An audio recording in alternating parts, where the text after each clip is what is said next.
Video आहे काटई कर्जत महामार्गावरचा। ही सर्व दृश्य कॅमेरामध्ये कैद झाली आहेत। अंबरनाथ शहरातून जाणाऱ्या काटई कर्जत राज्य महामार्गावर एका बेफाम झालेल्या कंटेनर चालकानं अक्षरशः थैमान घातलं।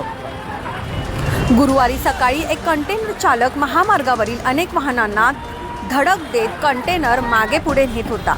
नागरिकांनी भरपूर या ठिकाणी आरडाओरडा केला। गोंधळाचं वातावरण निर्माण झालं। पळापळ देखील झाली। मात्र हा कंटेनर चालक कुणाचंही ऐकण्याच्या मनस्थितीमध्ये नव्हता। कंटेनर समोर जे वाहन येईल त्या वाहनाला धडक देत या कंटेनर चालकानं अक्षरशः राज्य महामार्गावर थैमान घातलं होतं। सुदाम हॉटेलपासून ते आनंदनगर पोलीस चौकीपर्यंत हा सर्व प्रकार जो आहे तो सुरू होता। घटनास्थळी असलेल्या वाहतूक पोलिसांनी सुद्धा या कंटेनर चालकाला थांबवण्याचा प्रयत्न केला, मात्र त्याने कोणालाही ऐकलं नाही।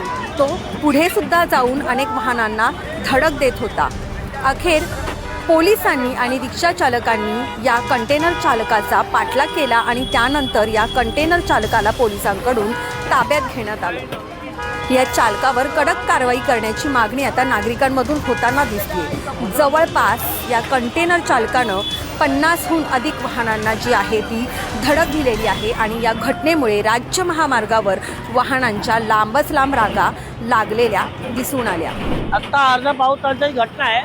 तो पोलीस स्टेशन पासून जे पोलिसांची गाडी पूर्वत आलाय ना, आता राऊंड साईड आलाय। पब्लिक त्याच्या मागे लावली। पब्लिक एवढी त्याच्या मागे दगडफेक केली, सगळं केलं, त्याची गाडी फोडली, पण तो काय ऐकला नाही। पुढच्या गाड्या सगळ्या उडवल्या, त्या समोरच्या रिव्हर्स टाकली, रिव्हर्सच्या गाड्या सगळ्या उडवल्या, साईडला टाकली, साईडच्या सगळ्या गाड्या त्यांनी ठोकल्या। त्याला जागा बनवून तो डिवायडर पार करून पळाला। माझी बघ समोर आहे। हा पॅसेंजर होते, 3 लेडीज होते। त्यांना उतरवलं ना, मी स्वतः उतरलो, त्यांना उतरवलं, कारण की तो भयानक सीनच तसा होता।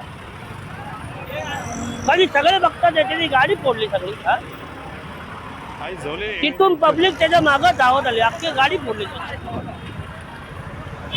थांबला असतं त्याचं काय नुकसान झालं? थोडंफार त्याला मार पडला असता, थोडंफार त्याचं नुकसान झालं असतं ना। सगळ्या 50 गाड्या मागणी काय? आता पॅसेंजरला तर लागलं नाही। माझी गाडीची भरपाई जेवढं त्या गाडीला लागते ती भरपाई। आता 8 दिवस लागले।